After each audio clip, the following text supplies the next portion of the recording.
Hello, welcome to another series based on another One Piece power in the barrier fruit. This gets a whole video dedicated to it because Bartolomeo is funny as hell, and I genuinely think his barriers could have been used way better, almost like an infinity from DJK.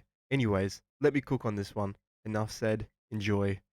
Deku grows up in the normal primary school. At age 5, he grows up following Bakugo and his friends around, marching through the playground and around the sandpits as the Bakugo Hero Agency. Everyone was seemingly drawn to Bakugo because of his quirk. Deku, although his age was 5, had never developed the quirk himself.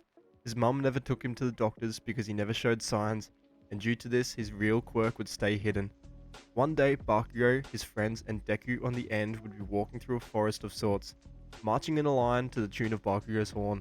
Deku followed behind with a bug net in his hand as they approached a log over a river. They walk over it, Bakugo as confident as ever. From the front, Bakugo would slip and fall off the side. Deku, seeing his feet come off, would instinctively slam his right foot down and for some reason cross his fingers on his right hand.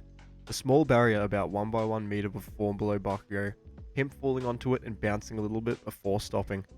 Everyone's shocked, looking around for the pro who saved him, and seeing Deku making a strange hand sign. They asked what happened, and Deku, confused, asked if he did that. His quirk must have unlocked. Deku personally rushes home, leaving the others there as he goes to tell his mum the good news. Back at the log, Bakugo, even as a kid, is seething. He didn't need saving, and from a lame quirk like that, no less. From here, Bakugo hated Deku, finding a way to be a hater somehow. Class returned as normal the next day, Deku coming to school and declaring he unlocked his quirk, doing the same activation, stomping his foot and crossing his fingers when a small green ball of energy pops up in front of him.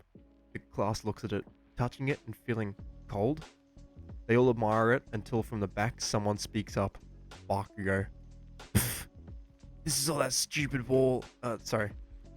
All it is a stupid wall. What? What are you gonna do? Sit behind me while I do the damn fighting, Deku? The class says this and kinda laughs with him. I mean, he had a point. All it was a stupid wall. What could he really do with it? Deku, feeling hurt by this, would separate himself from Bakugo and his Goonies, his hatred for them building over the years. At age 10, until age 10, where Bakugo decided he wanted to prove how bad Deku's quirk was. He challenged Deku to a 1v1, quirk versus quirk, to finally show once and for all that Deku's quirk was useless. They ready up, Deku insanely nervous and shaking as Bakugo rockets in, his quirk having grown since they were kids. Deku puts his barrier up, but Bakugo dodges, swerving around it as Deku closes his eyes and braces for impact.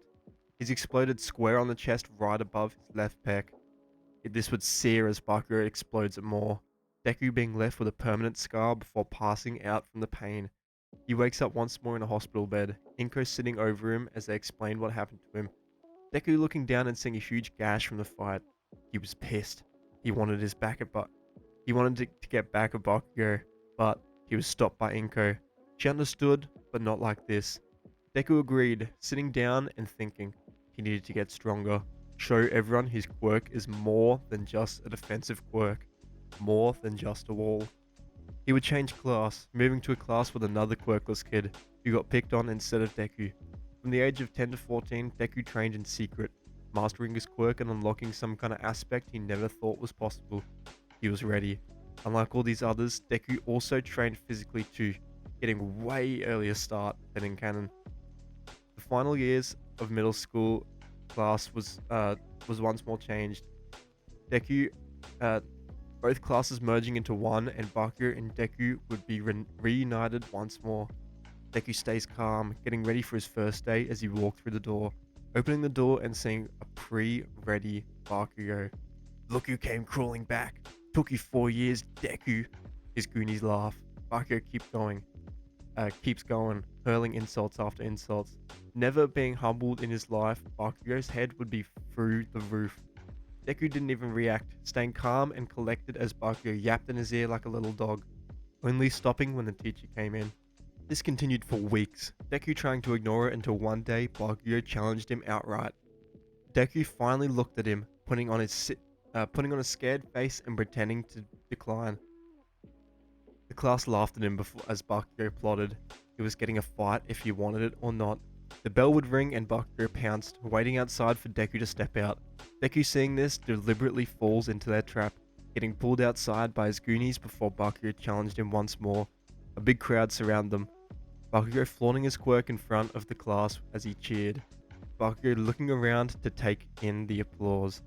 Deku cracked a small grin before Deku crossed his fingers on his right hand and slammed his foot into the floor. "You're open!"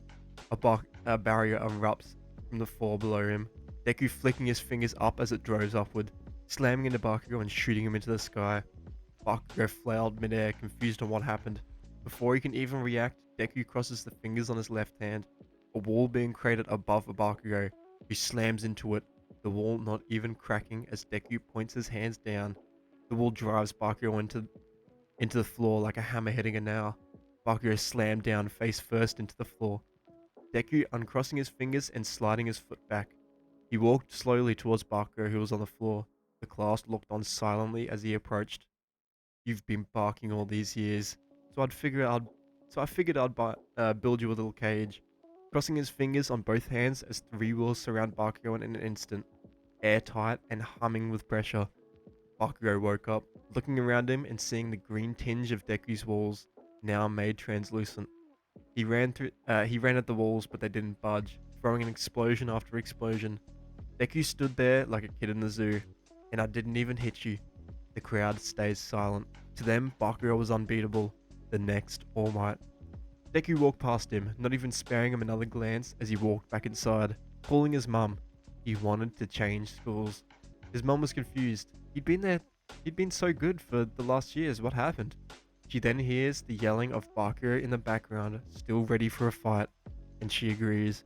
Deku walking out of that school there and then as his eyes never see Bakugo again. Well, hoping to never see Bakugo again. The switch takes time, but after a month, Deku is placed into another school. The school with Kirishima and Mina. He actually becomes quick friends with Kirishima. His quirk being similar to Deku's would kinda unite the two. This goes for the rest of the school year. Deku and Kirishima growing close as Deku tells him stories of the old school and his fight with Bakugo. Kirishima thinks it's cool, looking up to Deku. The final day comes and they do their career aptitude test with no sludge villain attack. Instead, Kirishima and Deku talk on the phone about how they're going to train for UA, deciding to train together on a beach and try and clean it up. They agree and meet on Dagobah Beach together on the first day of the 10 months training. Training together was the right choice. Kirishima getting to train his quirk on Deku's unbreakable force fields, and Deku getting to use his quirk on someone who's fighting him, helping him to react better and allowing for him to experiment on some offensive moves. Because, Kirishima can take it. This goes on for a whole 10 months. Them cleaning the beach a little too, but not the whole beach, just like a half or so. They arrive at the UA gates with a glimmer in their eyes. They were ready. Walking in and completing their theory exam, barely passing. Like Loki, Kirishima ain't the smartest.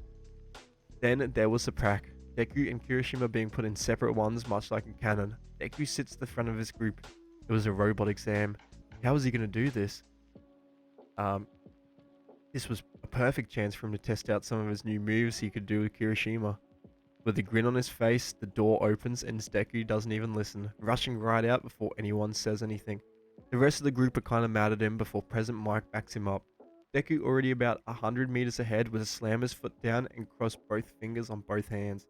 Two walls spawning in and crushing a three-pointer like it was a bug between two magnets.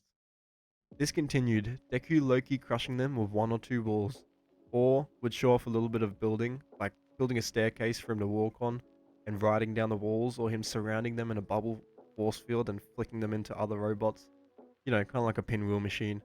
Either way, Deku gets points, sitting on at least 70 points. This is until the 0-pointer comes. Deku, just kinda chillin', would start running away. It wasn't worth 0 points anyway. Why would he bother? This is until he hears a voice calling for help. He looks back. Someone was waving him down under a huge rock on the path of the 0-pointer. Deku, thinking quick, would rush in, trying desperately to lift the rock up for her, but being unable to. Not good. The robot quickly approached. Could his force fields block this much weight? In his eyes, they were unstoppable, but against this, Deku doubled down. If he had believed they were strong enough, they would be. He pushed on, slamming his foot down and crossing his fingers as the robot swings a fist right at them. Nezu and the teachers watch on as they both seemingly got flattened beneath it. Some teachers freak out, like All Might, but Nezu, curious about the abilities, would just sit back and watch. The dust clears, and they were nowhere to be seen. The teachers properly freak out. Did they just watch two kids kill themselves right in front of them? They rush down as Nezu backs up the robot remotely. The robot moves back as the exam finishes and he's finally seen. People astounded, looking at the 0-pointer's hand, completely busted a huge chunk of it, missing. Compressed into itself after landing a punch on the immovable object. Deku and Uraraka are standing there completely untouched. The fist had hit them, but the field went right through it. Now, Deku had his answer. If he really wants to, his shield is indestructible. He lets it down and they ask what happened. Deku explaining before pointing at the robot's hand. The teachers are impressed, Nezu especially, awarding him 50 hero points as well. His final score coming out to 120 points, completely smashing Bakugo. Deku walks back home, no interruptions from anyone, just walking back and sitting down, talking to Inko and saying he's pretty confident. He waits a couple of weeks before his letter finally comes. He's welcomed to UA and welcomed by All Might himself as the #1 point getter. Deku's hype about this. He didn't think he scored that many, let alone #1. This was nuts. He can only assume that meant he beat Bakugo. He shows his mum and they celebrate by going shopping and buying him everything they need before shipping him off to UA. That was the end of part 1. Please like, subscribe, and drop any comments that you want to say. I don't know if this one was like paced a little bit weird, but I think you get the idea. Barrier fruit's pretty fun. Little power. Anyway, hope to see you in the next one. Catch ya.